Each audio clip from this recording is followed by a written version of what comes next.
So how do you access iCloud photos on the iPad? Let me show you how it works. If you're new here, most definitely subscribe because you don't want to miss tutorials and videos like this one.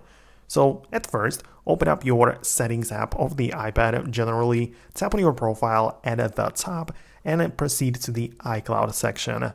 Part of the iCloud, you can see the photos right away, and you need to enable it so you sync your iPad with the iCloud and also get access to the iCloud photos there. So that's kind of how it works. You have to set it up, and now all of your photos will be backed up.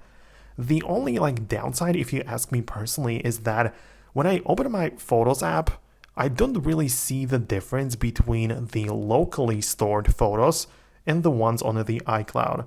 You know, the iCloud videos might take up a second to load up because they are on the internet, of course, but in here they behave like all the same, right? I cannot see the distinction between them. So the way I kind of separate them or see which photos are local and which are on the iCloud is actually by utilizing the Safari web browser, where I just go to the iCloud.com.